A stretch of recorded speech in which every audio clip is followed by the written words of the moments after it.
Welcome back to the Red Dice Diaries with John and Hannah. Hi. And today we're going to be talking about things that you can put in your GM kit.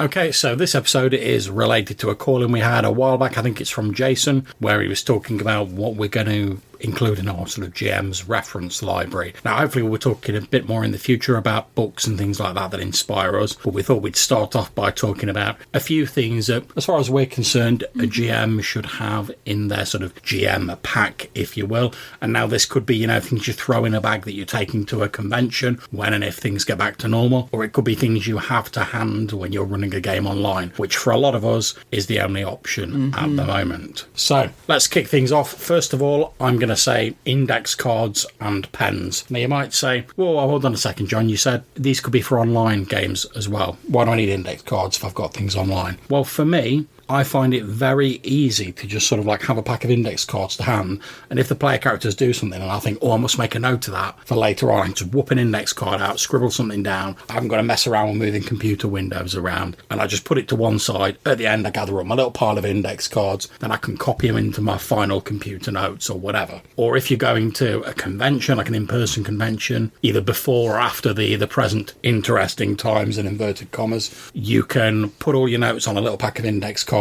They're very small, they're very compact, and the fact they are so compact encourages you when you're writing your note on them to only really pay attention to the important stuff, because you haven't got masses of space on your standard sort of like 3x5 index card to include reams of stuff you don't need. So it encourages you to be a bit more selective about your GM notes. Okay, so next thing on the list is don't forget your dice or your dice roller if you're online. One thing that often slows down sessions for me online is that I haven't remembered to queue up a link ready for when somebody says, have you got the link for the dice roller?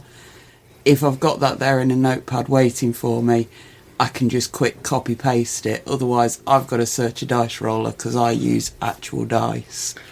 As we know, though, even in in-person games, especially if you're convention or something like that, someone always turns up and they've not got the right dice or they've not got some dice. So you just having like either a dice roller or a set or two of spare dice is very handy, if you're the GM, if like someone needs to borrow some, or even if you're a player, if you're willing to lend them out to other people for the duration of the session, it can be very handy. So, you've not got to scrat around for dice and stuff like that. You've got a spare set there. But also, if you're comfortable with using a dice roller, they are a space saver because you can get lots of apps that allow you to roll dice on your phone. So if you're like trying to travel light to a game, you can just put a little app on your phone, and as long as no one objects, you can just like click it. You don't want to take your good dice to a convention, or if you don't want to have arguments about whether or not it's a fair dice, dice rollers can solve those arguments as well. Also, as well, as we know, sort of conventions aren't cheap, certainly the in-person ones. So if you're already paying for your hotel and your transport and stuff like that, and you're trying to do it on a budget, like I've done this before, where you head down and you've literally got like a rucksack with you, you've got to fit your clothes in it, your notes for your games, anything you want to take with you has got to go in that little rucksack. Not having to put a big bag of dice in there can save you an awful lot of space, which you can use for other important things like booze and food. So the next thing on our list is a reference sheet or a GM screen. Now this is particularly important for if you're going to be running a game. Now, I put out a YouTube video recently where I was talking about the BX Monster Reference Index, and that's a tiny little book that's got a lot of random tables and all of the monster stats for basic D&D, and just in a very simple table format.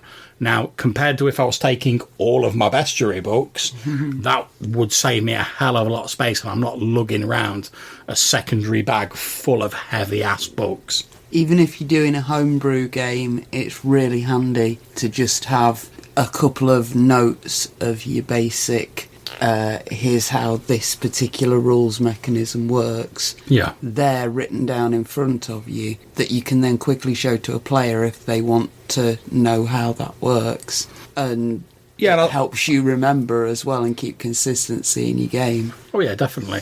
And I think we can sort of fold cheat sheets into this point as well, because lots of games they'll have like a summary sheet or a cheat sheet. Although, to be honest, if your game doesn't and you know it fairly well, there's nothing to stop you creating your own with the tables and whatnot that you commonly use.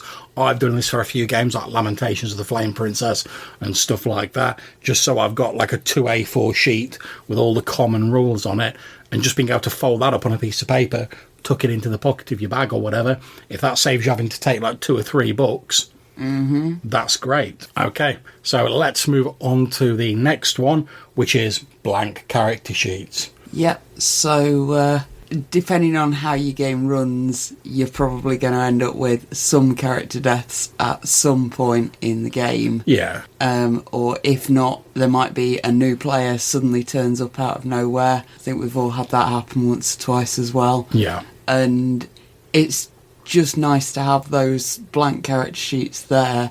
I mean, sometimes it's just that one of the players has written so many notes and crossed out and rewritten so many things because the character's been there so long. They need a fresh sheet. They just need a fresh bit of paper to write it on neatly. Yeah, and I think we can, again, also like fold like pre-gen characters into this, because depending on if you're running like a scenario at a convention, it may be easier and more time efficient to just have a selection of pre-gens that people can just select from so they can get straight into the game and not spend a lot of time genning their own characters.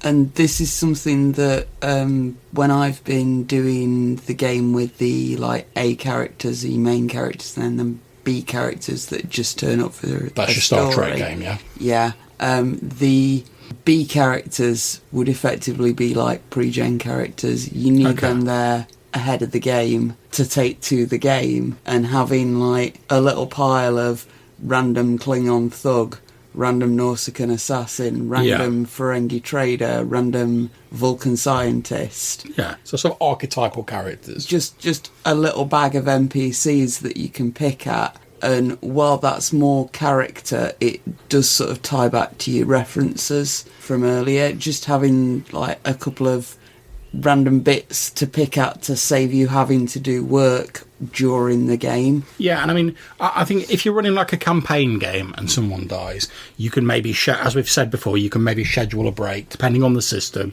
and that will give them time to create a new character.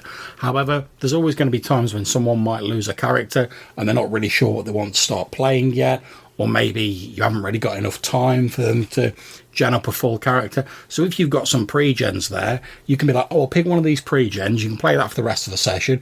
If you like it, you can carry on playing it, that can be your new character. If you don't, end of the session, we'll bin that character off and you can create a new one in time for the next session.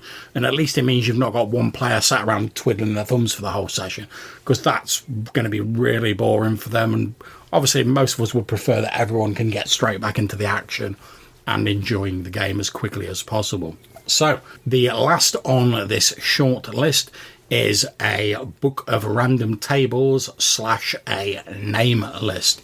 Now, obviously, there's varying degrees of enthusiasm for random tables out there.